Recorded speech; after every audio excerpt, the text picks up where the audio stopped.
Keystone State, just 15 days away from a great victory all across Pennsylvania and all across America. And it really is an honor to be with all of you. It's also an honor to be with some incredible allies of this administration and the Congress of the United States. I know you heard from him a little bit earlier, but would you join me in thanking Congressman Scott Perry, Congressman Lloyd Schmucker, Congressman Dan Newsom, and Congressman Fred Keller.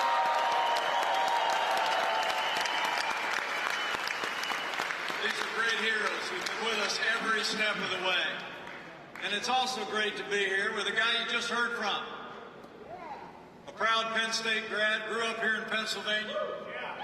In a small business family, he worked construction, but he's the man our president chose to fight for American jobs and level the playing field on international trade, and he's the next congressman from Pennsylvania's 8th Congressional District. Join me in thanking Jim Bognat. Will you please?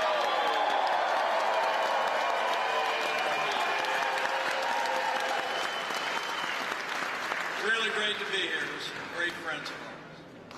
But speaking of friends of mine, this might be the first time that I've ever had to follow President Trump at a rally. How great was that in Arizona? And he's going to be here in Erie tomorrow.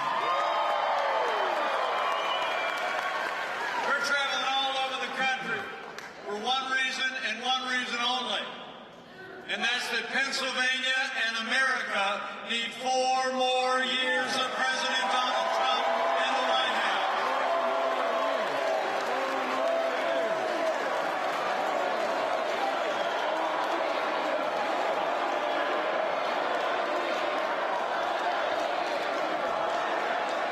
It's on. And the road to victory runs right through Pennsylvania.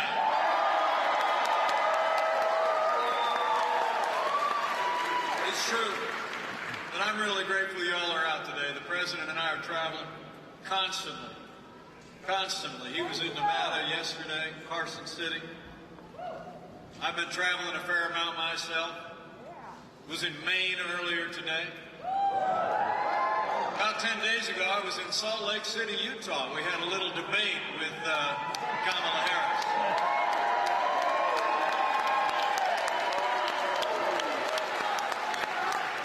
Some people think we did all right in that debate.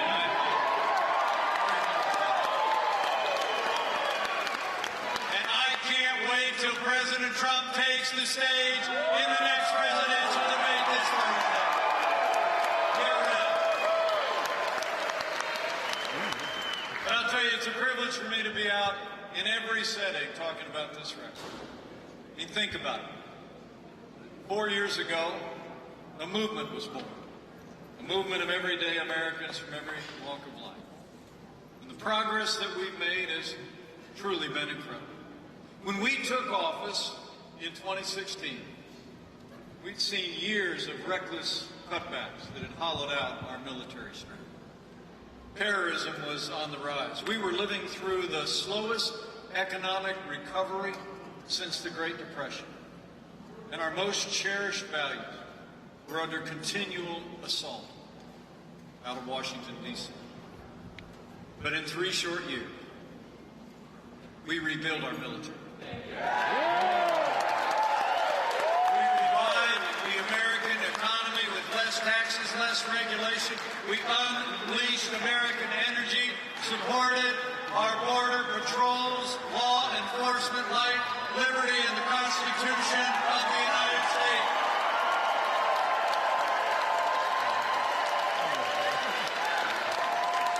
It all begins with providing for the common defense. And I have to tell you, it's amazing to think.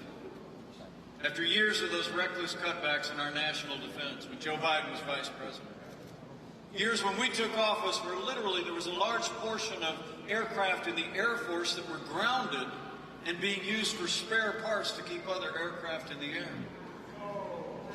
Well, I have to tell you, as the proud father of a Marine Corps aviator and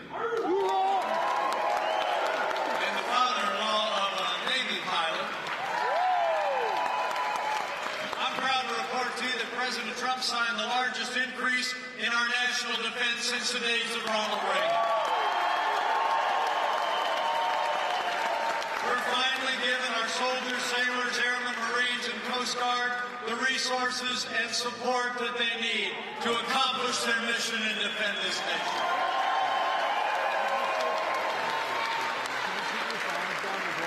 And with that renewed American strength, we've taken the fight to radical Islamic terrorists on our terms, on their soil. Last year, at the direction of our Commander-in-Chief, America's forces took the last inch of territory under the black flag of ISIS and took down their leader without one American casualty.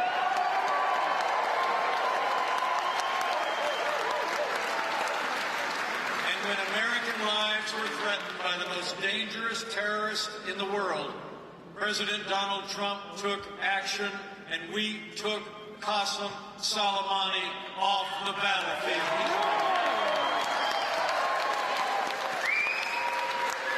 But we haven't just stood up to our enemies, we stood with our allies.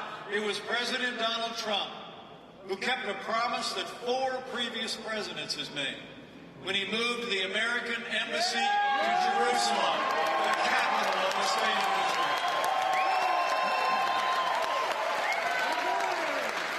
So we stood with our allies, stood up to our enemies.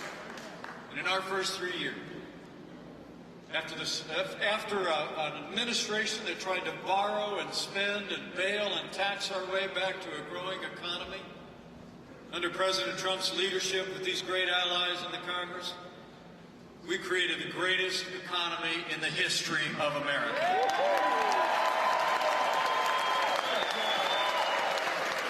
It's amazing to think, in the midst of a global pandemic, Joe Biden wants to raise taxes by $4 trillion. I mean, he said in the vice presidential debate that on day one he was going to repeal the Trump tax cuts. That would be a tax increase of roughly $2,000 for the average family of 4 across America, making more than $50,000 a year. It's true. President Trump, by contrast, we cut taxes across the board for working families and business. We rolled back more federal red tape than any administration in history.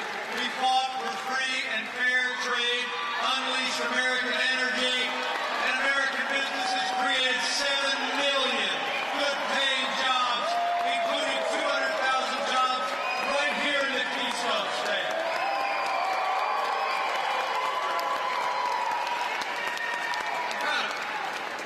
Those first 3 years were the policies of these great members of Congress support. We saw not only jobs created, but wages rising. And I got to tell you, when I was governor of the state of Indiana's an awful lot like Pennsylvania. You know, you do 2 things well. You make things and you grow things. And the truth is that wages haven't been moving under the last administration. There were many years under the last administration when Joe Biden was vice president that wages didn't even keep up with inflation. So working families were falling behind because of the policies that this president advanced. I'm proud to report to you. In our first 3 years, wages were rising at their fastest pace in 10 years, and they rose most rapidly for hardworking, blue-collar Americans. The forgotten men and women of America were forgotten no more.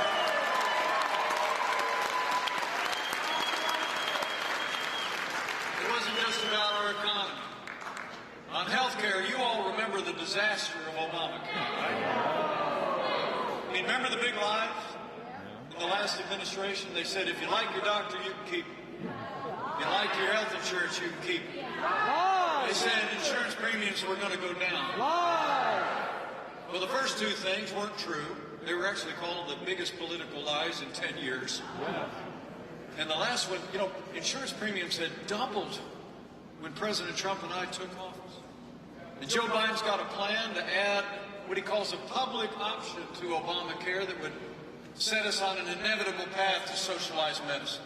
Now, President Trump, we've been fighting every day to lower the cost of health insurance without growing the size of government. Using the power of the free marketplace, we lowered the cost of prescription drugs, and under President Donald Trump, America will never be a socialist country.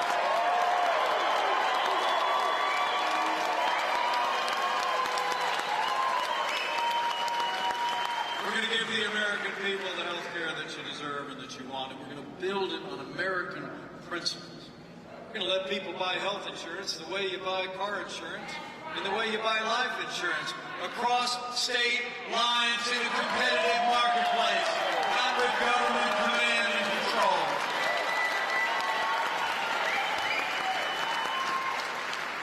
And I'll tell you what, when it comes to jobs and trade, when we took office, half of the international trade deficit of the United States was communist China. We were losing $500 billion a year in our trading relationship with China. It's true. Joe Biden, he's been a cheerleader for communist China all along the way. In fact, Joe Biden actually said that the rise of China was a positive thing. And he went on to try and dismiss the idea that China was even a competitor of the United States.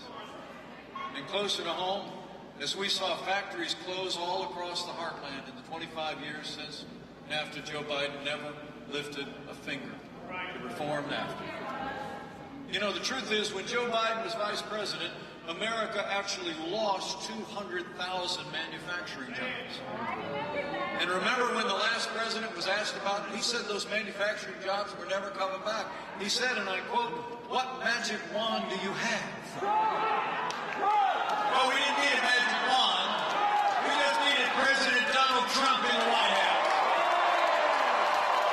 500,000 manufacturing jobs created in just 3 years.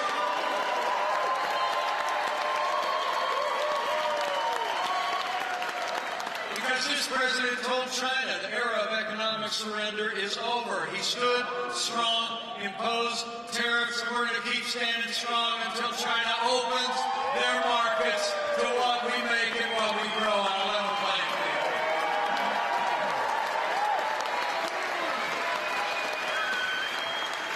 And after decades when Democrats were complaining about NAFTA, the guy that wrote The Art of the Deal got America a better deal. NAFTA is gone, and the USMCA is here to stay. A win for Pennsylvania. A win for America. So it's been about jobs, it's been about opportunity, it's been about our free market, it's been about trade. It's also been about energy. I don't have to tell you here in Pennsylvania, President Donald Trump has been a champion for American energy independence. We ended the war on coal, and America is now a net exporter of energy for the first time in 70 years.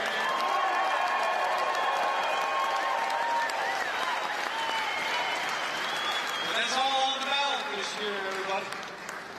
Pennsylvania is an energy-rich state. Low-cost energy drives economic growth in this state and all across America, but in this state, it literally supports hundreds of thousands of jobs. Y'all deserve to know Joe Biden and the radical left want to crush American energy under a $2 trillion version of the Green New Deal. And their Green New Deal would literally raise the cost of electricity for every household and every business in Pennsylvania. And Joe Biden and Kamala Harris want to abolish fossil fuels, end fracking, and destroy hundreds of thousands of jobs here in Pennsylvania. Now, I know they're saying different now, right? I mean, Joe Biden goes to Pittsburgh a little while back, tried to convince people across this state that he's not for banning fracking. Did you see it? I mean, he actually said our president was lying about his record. Even though Joe Biden and Kamala Harris have repeatedly promised to ban fracking. And you don't have to take my word for it. Theirs. Would there be any place for fossil fuels, including coal and fracking, in the Biden administration? No, we would work it out. We would make sure it's eliminated and no more subsidies for either one of those. I guarantee you. we're going to end fossil fuel. No more, no new fracking, and gradually move away from fracking. And I think it's critically important on day one that we end any fossil fuel leases on public land. What about stopping fracking and stopping pipeline infrastructure and They want to do the same thing I want to do. They want to phase out fossil fuels, and we're going to phase out fossil fuels. There's no question I'm in favor of banning fracking.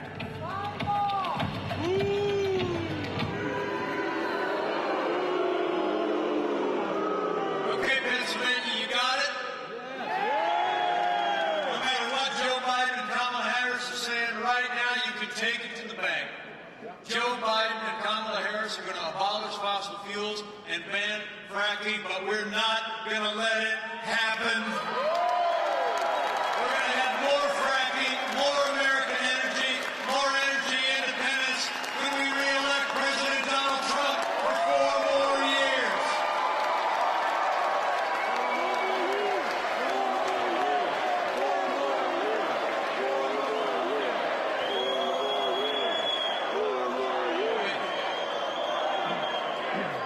I got to tell you, I can't wait to see if he denies it again in the next presidential debate. Kind of reminds me of what Groucho Marx said. He said, who are you going to believe, me or your own eyes? Folks, President Trump said it well the other day. He said, he said, honestly, when politicians say one thing, then another, the first thing they say is usually the closest thing to the truth. I just figured you all deserve to see it for yourself. I mean, we got a choice to make, men and women, all across the state and across the country. I mean, whether it be taxes, whether it be regulation, whether it be their health care reform, their plan to send us on a path to socialized medicine, whether it be their plan to abolish fossil fuels and ban fracking or go back to economic surrender, you got to ask yourself and ask your neighbors, who do you think can bring this economy all the way back?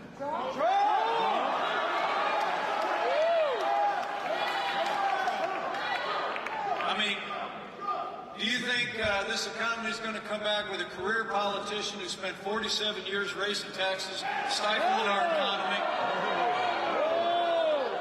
and engaging in economic surrender on trade? Or are we going to bring this economy back with a proven job creator who will cut taxes, roll back regulation, unleash all the power of the American economy and the American people? It's a choice between a Trump recovery and a Biden depression. So for our families, our jobs, and our future, we need 4 more years of President Donald Trump in the White House.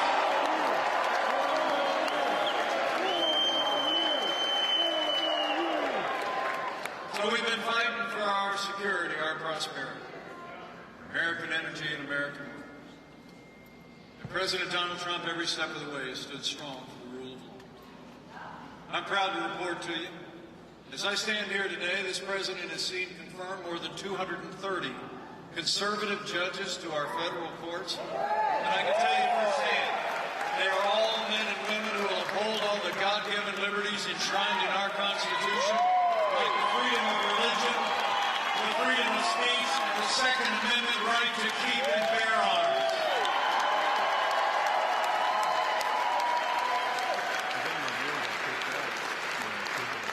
Time when big tech is actually trying to censor what Americans read or see or say.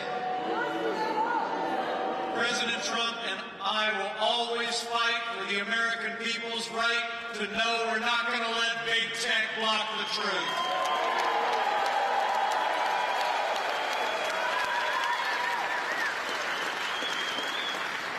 Now, last month we paused as a nation to honor the life and service of the late Ruth Bader Ginsburg, justice in this country. But when the memorials were over, President Trump fulfilled his constitutional duty. He nominated a brilliant, principled, conservative woman to the Supreme Court of the United States, Judge Amy Coney Barrett.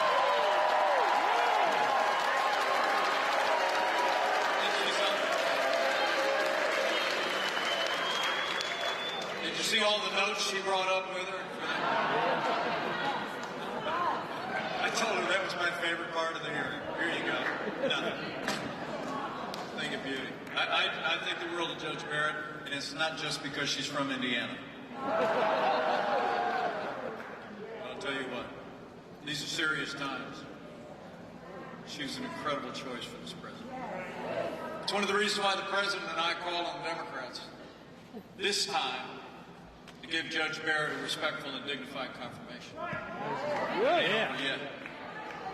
And we have reason to be concerned.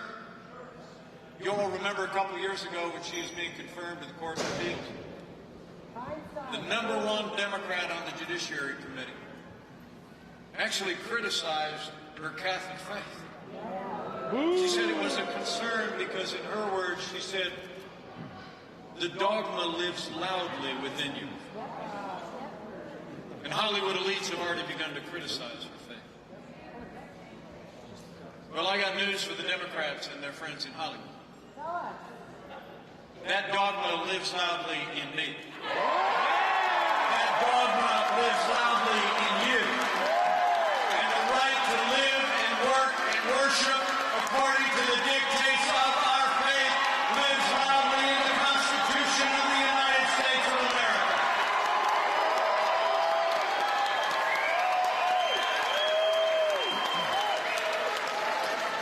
So the Senate's got a job to do.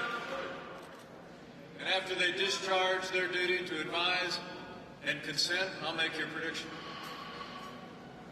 Judge Amy Coney Barrett is going to be Justice Amy Coney Barrett. We're going to fill that seat.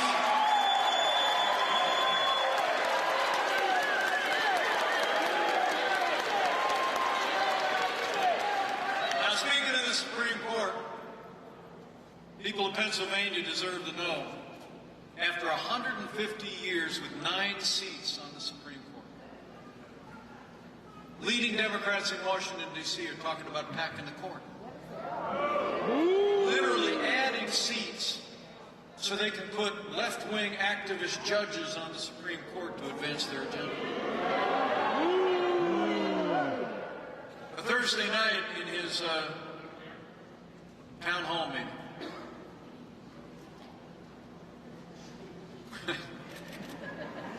much of a town hall. I mean, did you see it? I mean, seriously, those weren't softballs, those were beach balls. While President Trump's over on another network taking fastballs across the plate, and he's hitting every one of them out of the park. All right?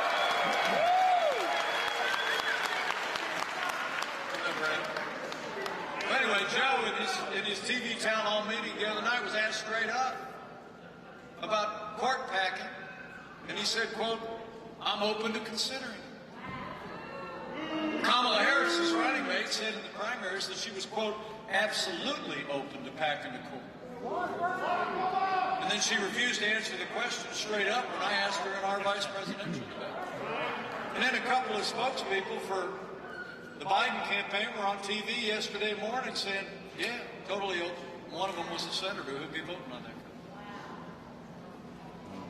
Now Joe Biden is telling us that he'll tell the American people what he's going to do after Judge Barrett is confirmed in a week or so. Even though millions of Americans are already voting. I heard getting off the plane, 27 million Americans have already cast their vote. So come on, man. The American people deserve a straight answer.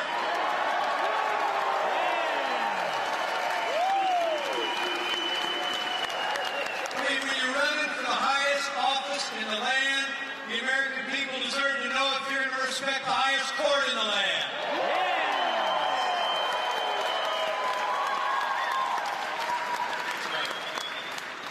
You know, I mean, we all know what's going on here, don't we? I mean, we were born in the morning, but not yesterday morning. I mean, Joe Biden and Kamala Harris are going to pack the court with liberal activist judges if they win this election. But we're not going to let it happen. We're going to re-elect President Donald Trump for 4 more years. We're going to protect the Constitution and an independent judiciary for generations to come.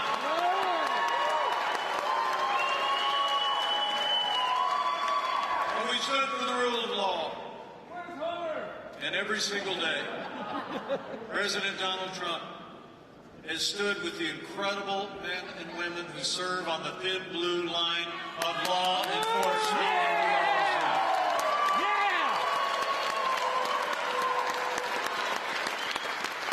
And that includes the courageous men and women of Customs and Border Protection and ICE.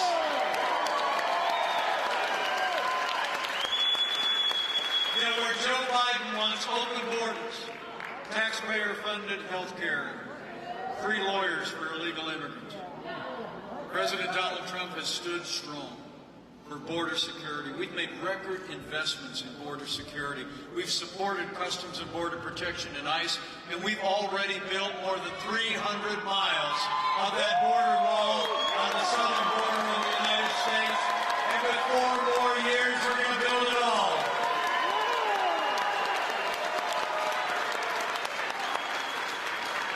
It's been about standing with those who wear the uniform. And I have to tell you, when I was a little boy growing up in a small town in southern Indiana, we'd load up in a station wagon and go up to my grandparents' home in Chicago.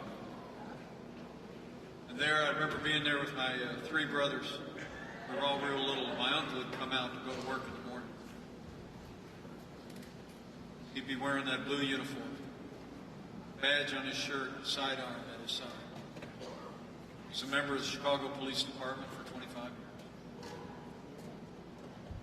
You know, all of my heroes wear uniforms. And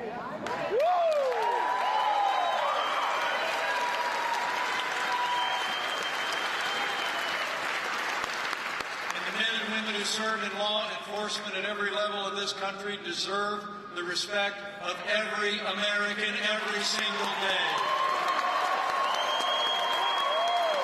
Let's hear it for all the law enforcement officers who are with us here today.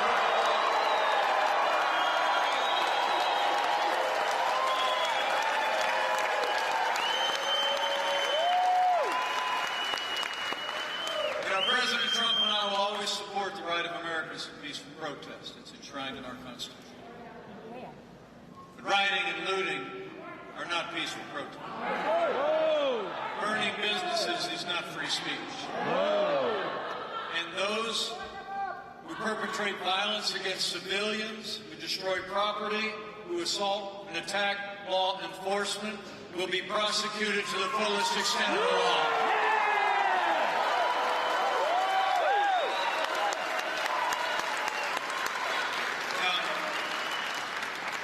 For months, all Joe Biden talked about was peaceful protest, remember?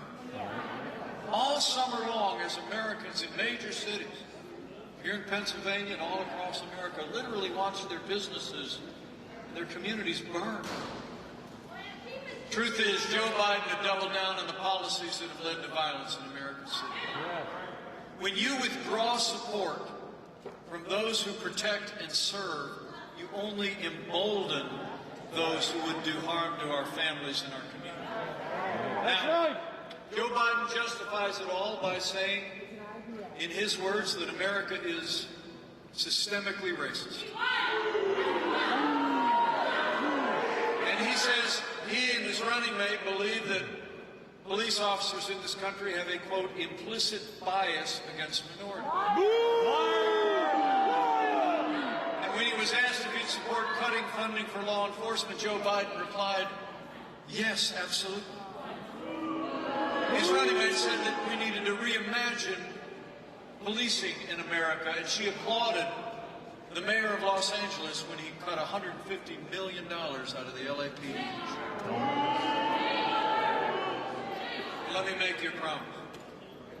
Under President Donald Trump, we're going to back the blue. We're not going to defund the police, not now, not ever.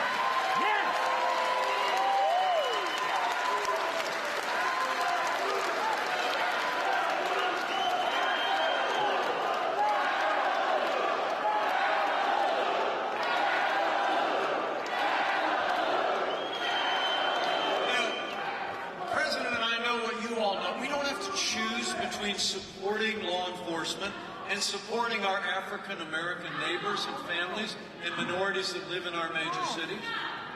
We've done both for the last 3.5 years, and we're going to keep doing both for 4 more years. Think about it. Under President Trump, we funded 4,000 new police officers through the COPS program. When violence broke out in our major cities, we deployed Operation Legend, named after a 4-year-old boy that had been killed in his own bed in violence in his city. And at the same time, I couldn't be more proud to be vice president to a president who saw the lowest unemployment rate ever recorded for African Americans, the highest funding ever for historically black colleges and universities, who supported educational choice for all of our families, criminal justice, reform, and opportunity zones. Men and women, with 4 more years, we're going to keep supporting law enforcement and keep supporting education, jobs, opportunities, and public safety for our African-American neighbors and all of our neighbors. We're going to have law and order in every city, in every state, in this nation, for every American of every race and creed and color.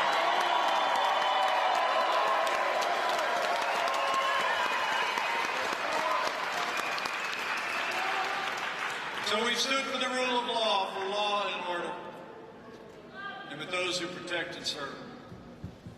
And President Donald Trump has stood every day for the religious freedom of every American of every faith. Yes. You know, when Joe Biden was vice president, we literally saw a steady assault on the freedom of religion in the administration and in our courts.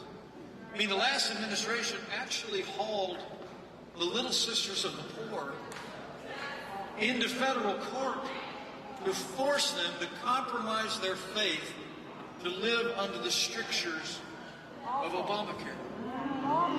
They did the same thing to businesses whose principles and values ran contrary to their agenda. Well, under President Trump, we restored the conscience rights of doctors, nurses, teachers, and religious charities, and President Trump ended the assault on the Little Sisters of the Poor, and the Supreme Court made it permanent.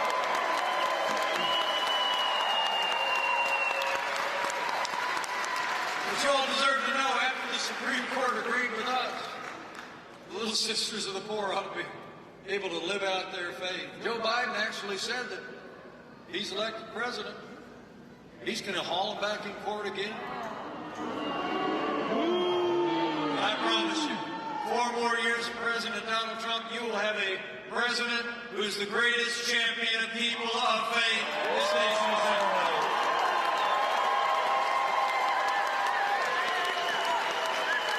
And it's not just been about our religious liberty and our values. I have to tell you, I couldn't be more proud to be vice president to a president who stands without apology for the sanctity of human life.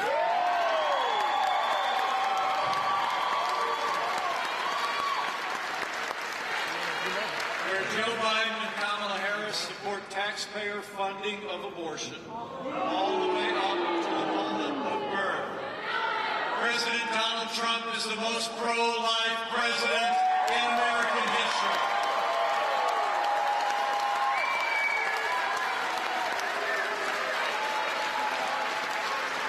So in our first 3 years, we rebuilt our military, we revived our economy, we stood for law and orders, liberties, and life. And let me tell all of you, none of that would have been possible without the strong and principled support of Pennsylvania's Republican delegation to Congress. Yeah.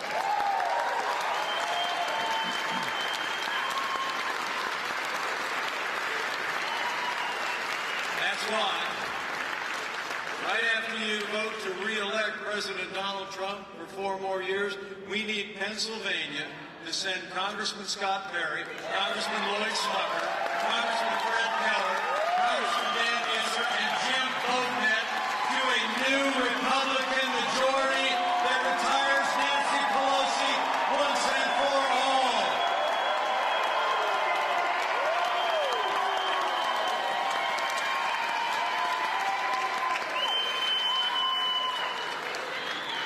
I'm telling you what, we need a change of management in the House of Representatives.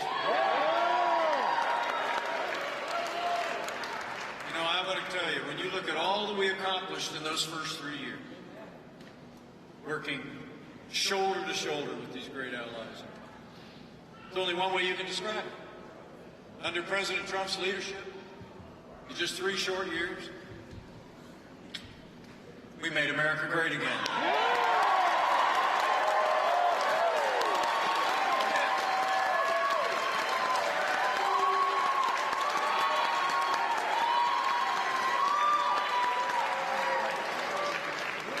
And then 2020 came along, and the coronavirus struck for China.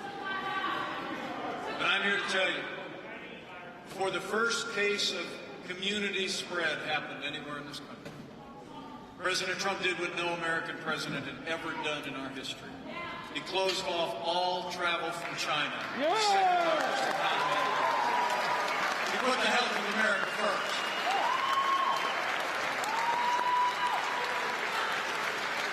Now, Pennsylvania, you should know, Joe Biden criticized the president's decision to shut off all travel from China. He said it was xenophobic. He said it was hysterical. He actually wrote that it would make things worse, but I can tell you, as the head of the White House Coronavirus Task Force, President Trump's decision to shut down all travel from China bought us invaluable time to stand up the greatest national mobilization since World War II, and it saved untold American lives.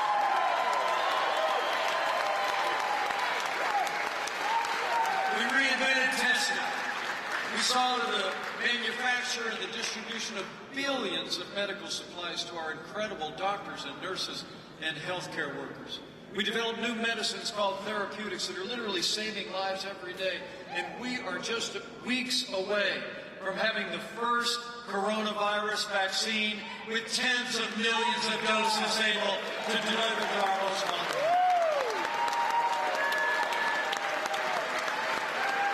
In less than a year, because of the compassion and care that Americans have shown one another, because of the incredible contributions of our doctors and nurses and first responders, because of the seamless partnership we've forged with state health officials all across the country, and because of this president's leadership, seeing our way through this pandemic. And every day we're one day closer to putting the coronavirus in place. And I promise you, in the days ahead, we're going to keep making sure those doctors and nurses have all the supplies they need to give any American struggling with the coronavirus the care that we would want a family member of ours to have. We're going to keep protecting the vulnerable. We're going to keep saving lives. And we're going to open up America again.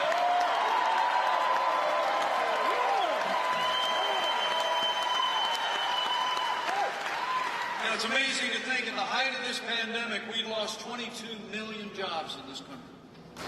But because of that solid foundation that President Trump poured in our first 3 years, because of the unprecedented recovery and relief efforts that these congressmen provided to families and to businesses across this country, we've already seen 11.5 million Americans go back to work, including almost 600,000 people right here in the Keystone State.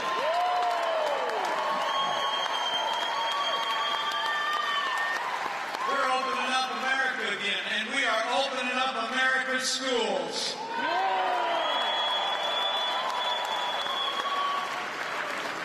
Just in the last 2 weeks, we authorized the distribution of over 100 million point-of-care rapid tests to send them out to school nurses all over the country so that we can get our kids back in the classroom where they belong and keep them there safe and sound.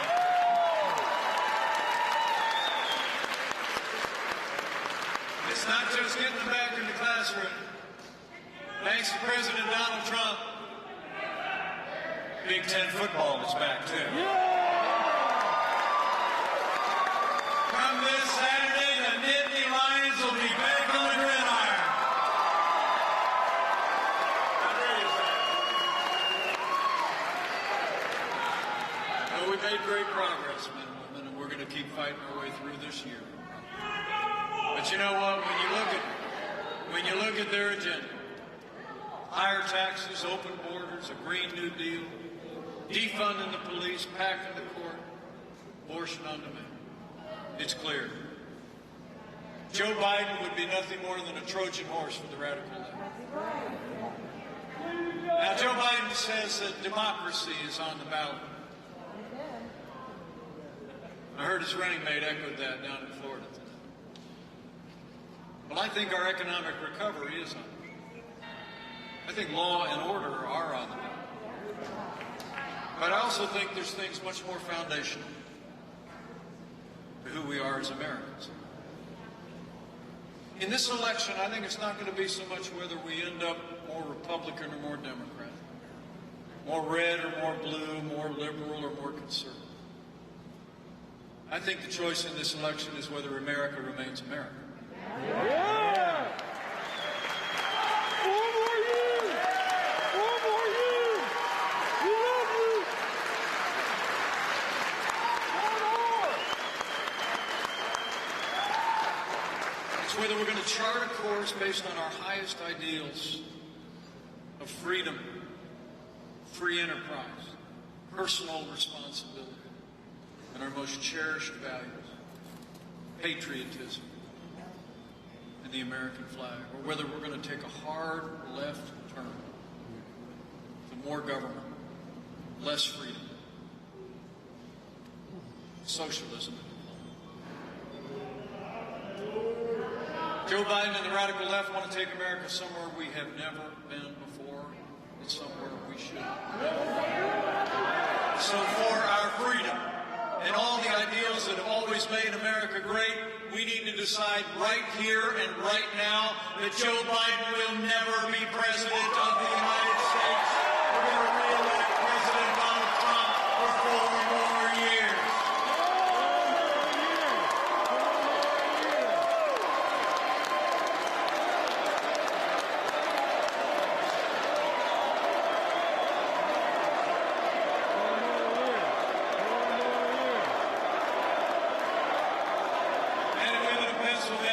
Served alongside this president for the last 4 years. And I can tell you, against unprecedented opposition from the Democrats in Washington and their allies in the media, there's never been a day gone by that this president hasn't gotten up and fought to keep the promises that he made to the people of Pennsylvania. Now it's our turn to fight for him.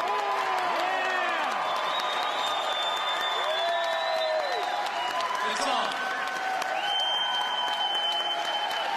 15 days. So I got a couple of things I want to ask you to do, okay? First, I need you to vote, Pennsylvania. Vote for 4 more years of President Donald Trump in the White House. Now, I just heard on the plane on the way here, today is the last day to register to vote in Pennsylvania. So if you're not signed up yet, get it done today. And if you're already registered, I'm also told that you can go request an absentee ballot until October 27th. And if you're next door in Dauphin County, I checked, you can actually drop off your absentee ballot or your voting registration at 295 State Drive, Elizabethville. They're open 8 to 4:30. Go get it done. And remember, friends don't let friends vote alone. Bring a family member, bring a co-worker, bring a neighbor, and vote to re-elect President Donald Trump.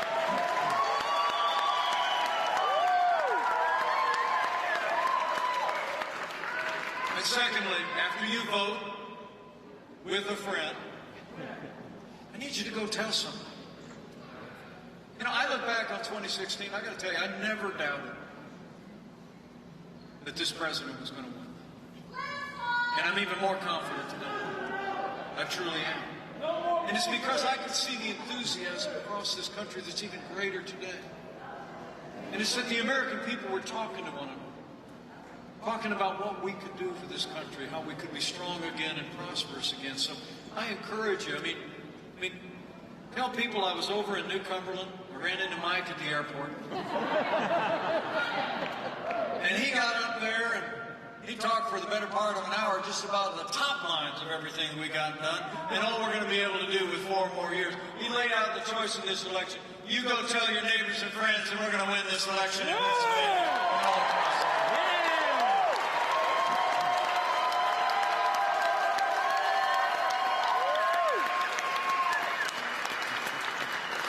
Finally, I'd encourage you to do one more thing.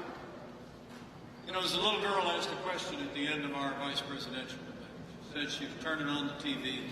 That's a mistake. It seemed like people were more divided in this country than any time before. But you know, as I've traveled all across America the last 4 years,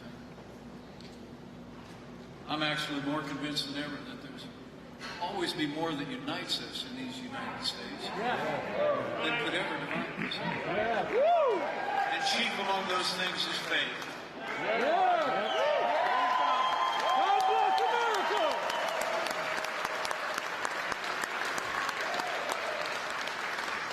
And this is a nation of faith. Everywhere I go, I was in Maine earlier today. In fact, I'll hear it again today before I leave. People will reach out across the rope line, say to me or say to the president, I'm praying for you. And I can tell you. So as we all make sure that we vote with a friend, as we tell the story in the days ahead, I'd encourage you to avail yourself of that wellspring of American strength that has brought this country through much more challenging times than we could possibly imagine. It saw us through those historic days forged here in Philadelphia, Pennsylvania. This nation was literally minted Independence Hall. It saw us through the great travail of the Civil War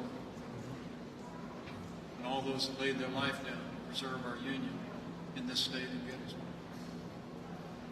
And I just encourage you in these challenging times to just remember that if his people who are called by his name will humble themselves and pray, he'll do like he's always done in the long and storied history of this country. He'll hear from heaven, and he'll heal this land. This one nation, under God, indivisible, with liberty and justice for all. So pray for America. Pray for all the American people. So I want to thank you all for coming out today. I can't wait to tell him how many of you all came out to see his VP today. It's really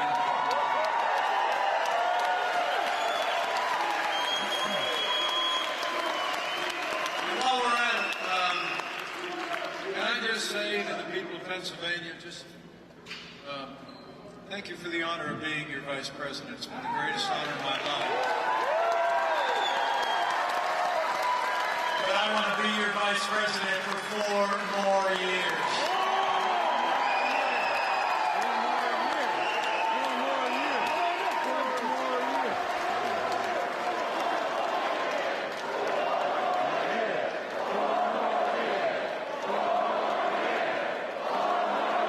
And well, Pennsylvania, 8 more years for time you. to waste it.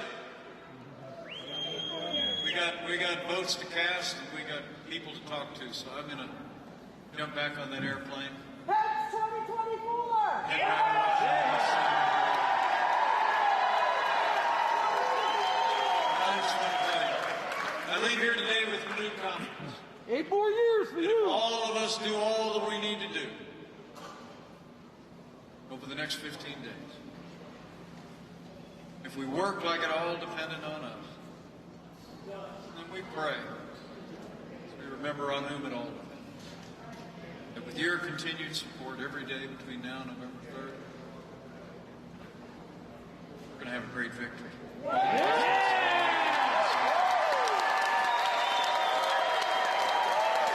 as the President said, we are one movement, one people, We love Trump! one family, one glorious nation under God. And together, We're going to make America stronger than ever before. We're going to make America more prosperous than ever before. We're going to make America more united than ever before.